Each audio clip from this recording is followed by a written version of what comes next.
I want to thank the SCA, the Sephardic Community Alliance, for this opportunity that they've given to me, but really to all of us. I think we all owe a tremendous debt of gratitude to the SCA for making not only this day possible, but certainly this day as well as an opportunity to become educated and for me to educate and share with you perspective and understanding. So thank you very much this year as in past to the SCA.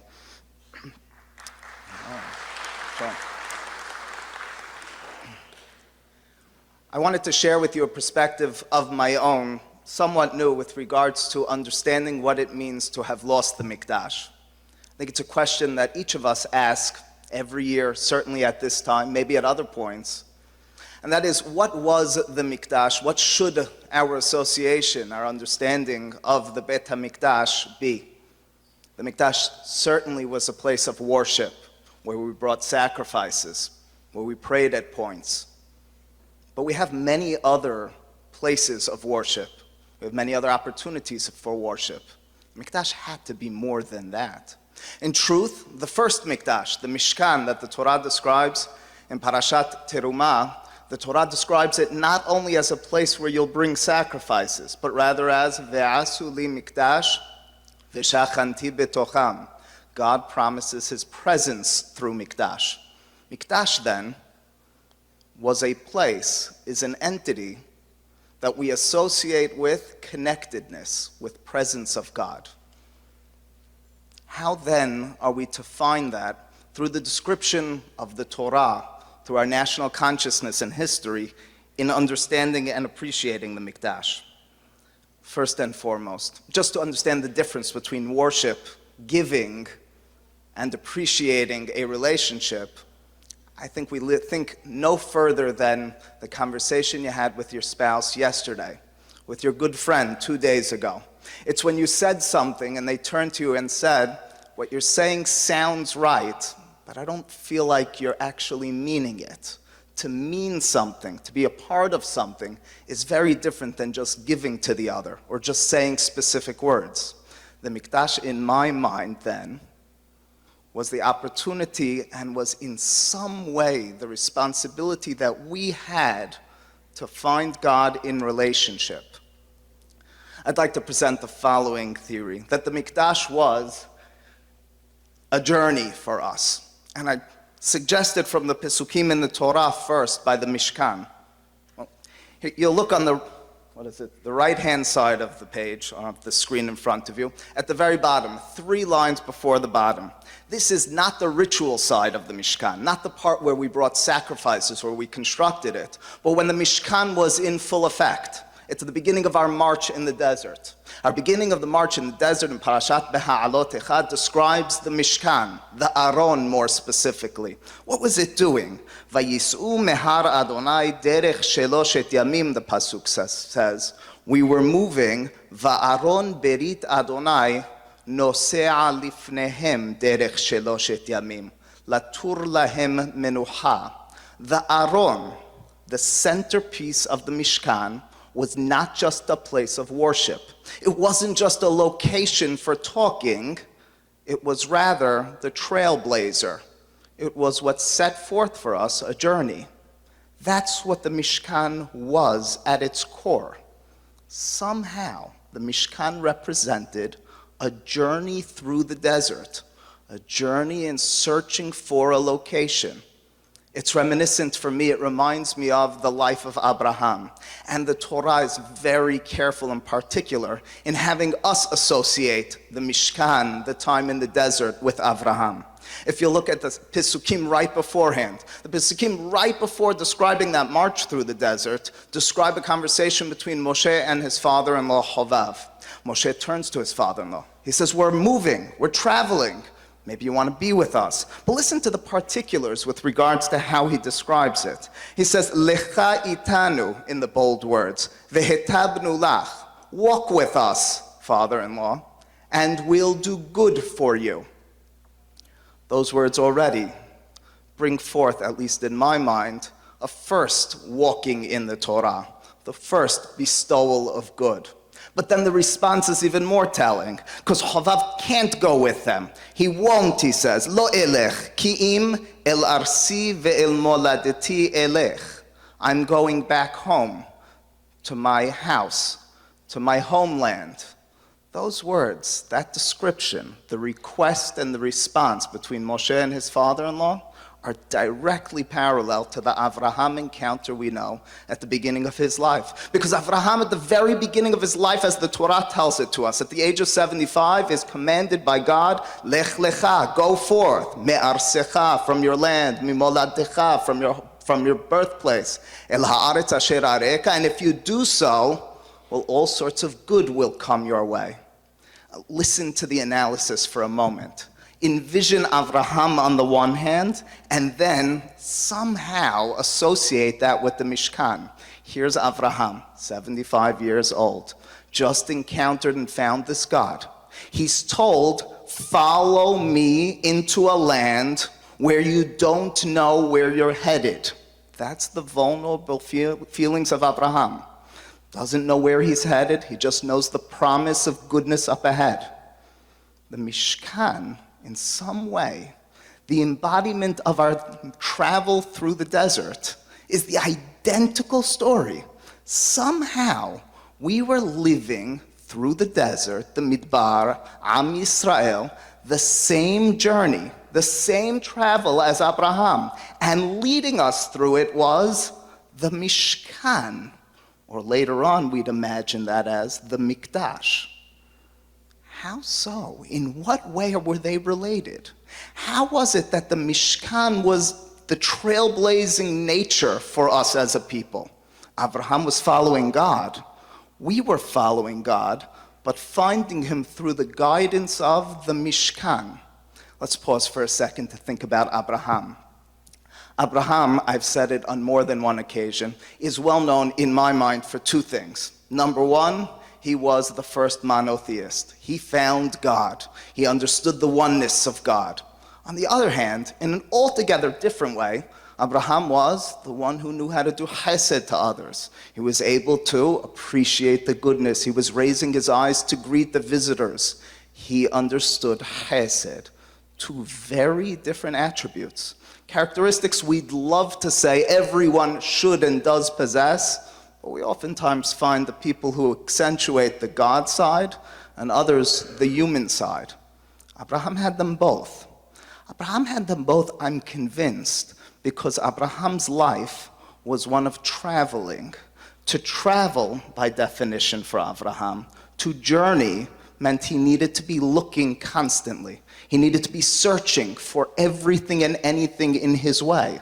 For Abraham to find God was no different than to find the pain in your eyes. Because for Abraham, a life was one never settled. It was always searching, always seeking. That, in my mind, is what the Mishkan, the Mikdash, was and is to us. It's somehow the vantage point for a continuous journey. It's the understanding from God to us that your life cannot and will not be complete by just offering something, by just acting the way you know you should, just doing the actions that you know are required. The Mishkan and the Mikdash were in this way the embodiment of a life of journey. It doesn't stop in just one occurrence, though. The other time where in Sefer B'Midbar, to my mind, Abraham is invoked, almost explicitly again in the Pesukim, is again when we have mention of the Aron, the centerpiece of the Mishkan. You see, here's the Pesukim. Vayashkimu baboker in Sefer B'Midbar. They woke up in the morning. This is right after Chet HaMeragelim, and the circumstance is dire. We've just been told we're going to be in the desert for 40 years. We wake up in the morning defying the word of God. Waking up in the morning. The response of all the people in unison at once is Hinenu. Here we are. Ve'alinu, and we're going to rise up el hamakom asher amar Adonai, to the place which God will and has told us. Those words, directly resemble the words of Abraham again. Those are the words of Abraham at Akedah Yitzhak. At Akedah Yitzhak, God turns to Abraham in the morning. Abraham's response is, Hineni. Abraham wakes up early in the morning on the left-hand side. Vayeshkem Abraham baboker. And he travels, of course, El hamakom asher amar lo ha'elohim, to the place which God had destined for him. It means that again, our travels and journey in the Midbar were parallel to that of Abraham. But here's the key part for us, because the Pesukim describe how these people were wrong. This was after Chet HaMeragilim, after we were told we had to be in the desert for 40 years, after we were defying the words of God. Moshe turns to the people and says, this isn't a good journey. You're doing the wrong thing. Stop where you are. Cease your travels. Vaya'apilu, the bottom of the right-hand side, la'alot el rosh hahar, va'aron berit Adonai, u'Moshe lo mashu mikerev hamachaneh. Pasuk describes how their wrongful journey is painted in the Torah by they traveled, but without the leadership of the Aaron, the Mishkan's travel nature. The journeying with Mishkan was not with them, so their own journey was insufficient, was wrong. It means that the Torah, I think, by initially describing the Midbar that travels through it as following the Mishkan, paint for us some understanding of what Mikdash could and should be. It's not just a place you come to sacrifice in. Think for a minute about prayer. Think about prayer in your own life. Think about what prayer is sometimes and what it represents at other times. Sometimes it's the daily worship. Sometimes it's just saying words. It's waking up in the morning, knowing your responsibility, opening a book, and uttering those words by rote. Other times, though, when we get it right, in those moments of despair, of difficulty, sometimes elation, when we're happy, when we're inspired, prayer is a way of discovering something new. Prayer then, in those moments, is the Mishkan's vision for us, is the Mikdash as a journey, as a place we're seeking and searching. As we walked through the desert and we raised our eyes, what we see in front of us, it was the Mishkan traveling. Where are we going? We would turn one to the other. What's up ahead? We'd question. While we're following the Mishkan, we'd play the role of Abraham on a daily and consistent basis over the course of 40 years. It's a very different picture than the one we're conditioned to today. It's a different picture than oftentimes the lives we live today. It's a lesson I learned as a teacher quickly, because not so old, not so far out of high school, I came back to teach as a teacher in high school. I remember teaching in high school as watching my teachers tell us to memorize information, spit it back on tests.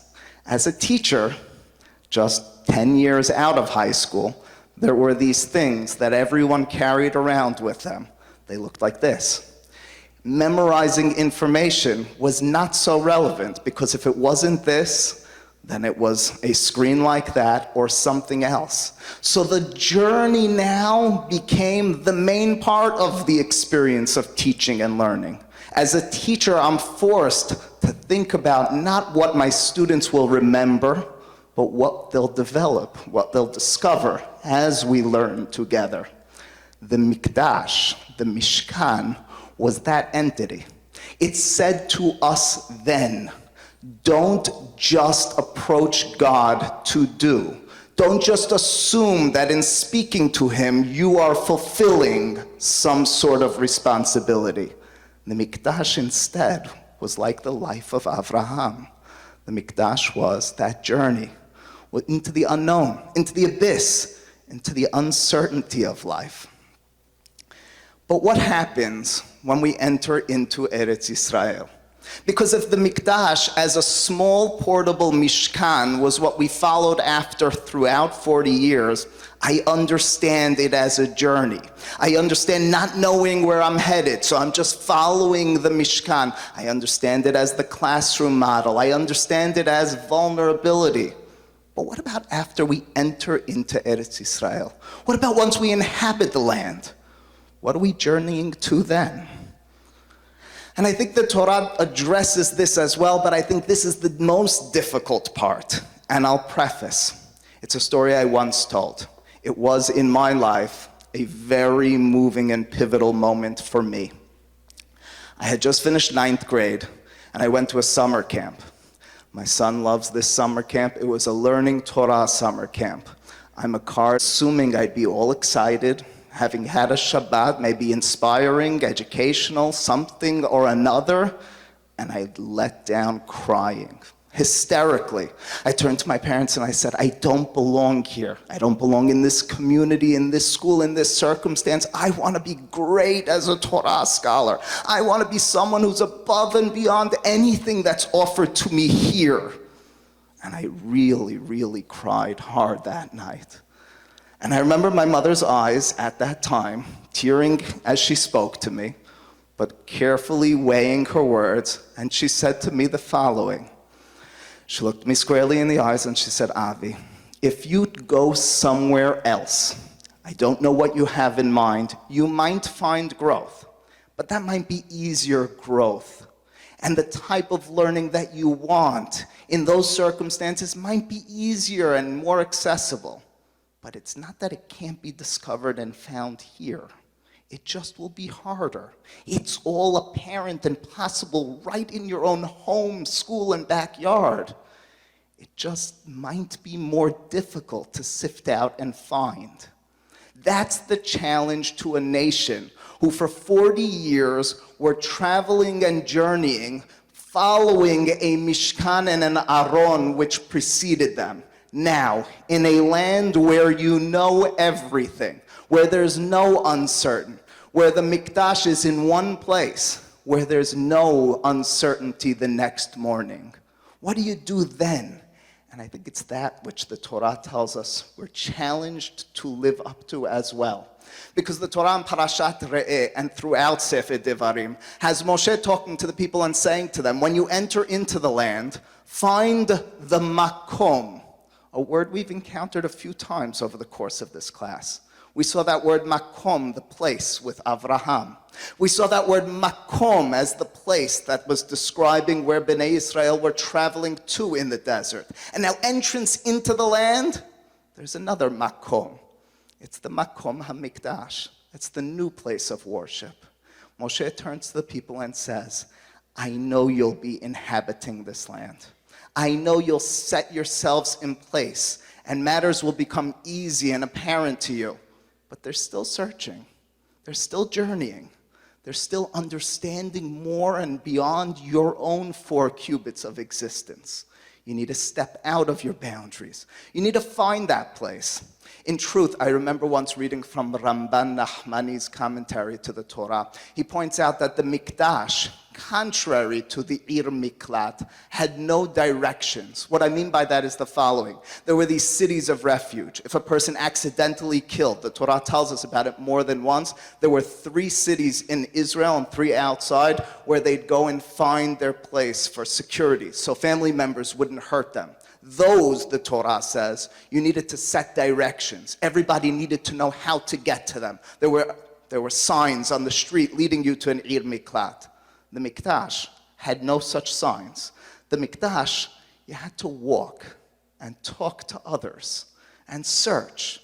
And you were bringing your animals to sacrifice. And you were traveling with your family for the holidays, but didn't know where to go. So you turned to one and then to another, and then understand what's happening and understand something more about yourself, about your land. It would be what driving from Brooklyn to Deal is for me on a constant basis. It would mean getting lost all the time. It would mean having to look around and try to figure things out, understanding street signs better, maybe forgetting them a few moments later. But that's what it was purposed to be. When we entered into Israel, the Mikdash was supposed to be the new journey point. It wasn't moving any longer, that's certain. But we were the ones who now needed to find it. It's as my mother said to me, instead of going far to find it, we needed to find it where we were. We needed to understand ourselves better. We needed to understand God better by journeying within ourselves. That was, in my mind, the biggest challenge ever handed to us. Because although the growth was certainly there, although the opportunity through journeying is, in my mind, tantamount to the growth in life itself, this book, this is a book by John Steinbeck, which was suggested to me by a student, I don't see him, Eli Esses. It's a book by John Steinbeck in which he describes his travels through America there in the early 1970s. So I read it, I told you. We find after years, but it's in the first 10 pages, this quote, we find after years of struggle that we do not make the trip. A trip takes us. In this, a journey is like a marriage. The certain way to be wrong is to think you control it. To journey through life, to be searching for the Mikdash, means to understand life itself, means to understand relationships with God, to understand that we don't determine what He does to us. We search for who He is. We seek out how He manifests Himself in this world. I think we all know this if we have children. To control your children might be for some a hope or desire. It's impossible. Instead, growth in a relationship with them, with your spouse, with God, is only possible if it's lived as a journey. If you're searching and seeking for their next move and understanding it only after the fact sometimes. That's what the Mikdash was purposed to be, and that's how we failed miserably. Because the Pesukim in Yeshayahu's prophecy, which we read this past Shabbat in the Haftarah, describe how we went wrong. Yeshayahu, rebuking the people, says to them, Shim'u devar Adonai kesine Sedom, ha'azinu Torat Elohim am Amora. Listen to the words of God. But you're not just Am Yisrael, you're the people of Sedom and Amorah. Sedom and Amorah, the Torah tells us, were Ra'im v'hata'im l'Adonai me'od. They were evil. They were wrong in their ways. They were controlling of other human beings. When you believe that you can control the destiny of your life, you believe you can control others as well, as did Sedom and Amorah.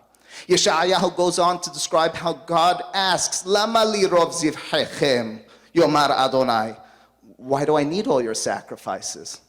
Did you really believe that the Mikdash was a destination? Did you really believe that just by uttering those words, giving that money, doing that deed, you changed something without actually changing yourself?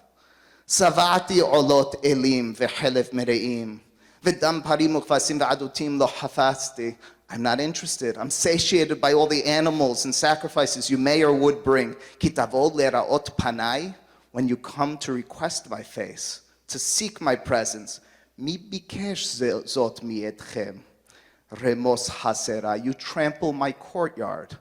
Because God says to them, you are trampling my courtyard. You've made my courtyard into your courtyard. Instead of searching for my courtyard, instead of understanding me as a journey in a relationship, you've settled yourself in my place. You've determined that you'll control this relationship, which means it's not a relationship at all. He goes on to describe the terrible deeds they committed one to the other. One and the same message. When we believe in our own lives that we control a destiny of existence, when we believe in our own relationships that will determine how this will work, when we believe we know what God wants and will do it, and then expect the dividends in response, when we've stopped searching, when the Mikdash has no longer been for us a journey, but rather a destination, that's when all ends. And the reason and purpose of destruction of Mikdash then, the reason and purpose of exile means we're now pushed out, back into a real Avraham existence, back into a Bnei Israel in the desert life. Do you understand the challenge of entering into the land was you're now in a place where the destination is no longer distant. So says God, I'll make it distant. Move away. There is no Mikdash any longer. Search for me because you can't find me. Seek me out because I will be distant. The understanding then of Tish'a BeAb, of the loss of the Mikdash, is an understanding of our relationship with God itself.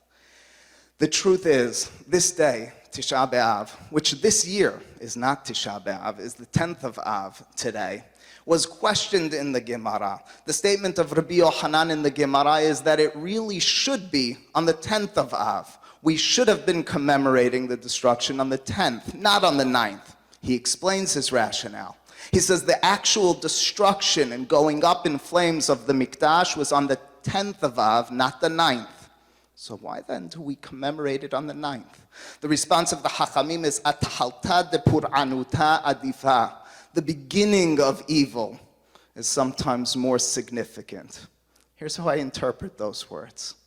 What Rabbi Yochanan says is what we might all say initially. This day is about a destructed Mikdash. It's about the loss of a building where we went to encounter God. The Hachamim respond, that's never what it was nor what we remember. It's the loss of a place where we searched for God. It's the loss of a relationship with God. And that relationship was gone even before the structure was burnt. The structure may have only been burnt on the 10th day, but the second it was lit and the fire began to consume, we all understood that relationship was severed. So to understand this day as Tish'a BeAv purposefully, the 9th of Av and not the 10th, means to understand that the loss of the Mikdash was not just a building. Then we would commemorate every year on the 10th. It's to understand that the loss of the Mikdash is the loss of an opportunity to search, seek out, and find relationship with God. In truth, it's the words of the Gemara in Masechet Sanhedrin, perhaps better known. The Gemara describes as Nebuzaradan, the general, was entering into the Mikdash. He began to feel proud of himself. He was proud of himself. He felt good. He was destroying the temple of God. He was doing away with its people. Nafkabat kala, says the Gemara on the left-hand side, ve'amrale amaketila katlat.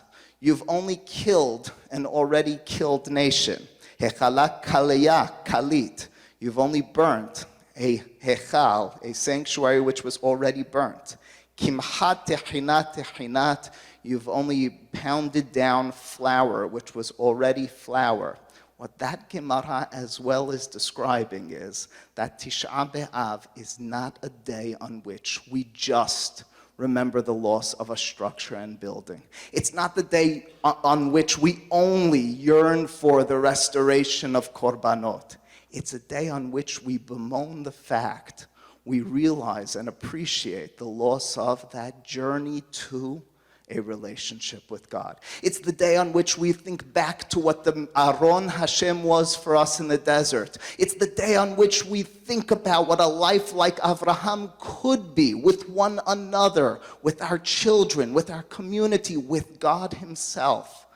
To stop thinking about doing and assuming that we'll affect by doing, and instead seeking and searching for that journey to understand more about what we don't know, to develop the side of our relationships wherein we don't know what the other's thinking. We're looking into their eyes. We're searching for a clue from him or her.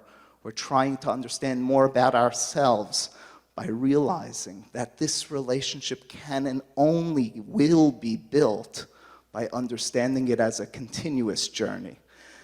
The loss of the Mikdash, then, in my understanding, the destruction and exile is purposeful to us, because had we had it, when we did have it, We assumed a relationship was mechanical. It was entrance into the courtyard, giving of something, and walking out and assuming we fulfilled our responsibility. Without it, with that distance, we restore that life of searching and seeking.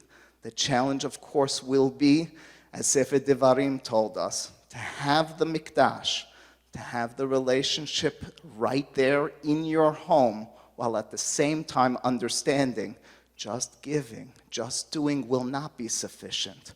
Understanding and searching for the depth in that relationship, trying to seek out and understanding the other, that's what it will truly be about. Shenizkeh b'nechamat Zion. Amen.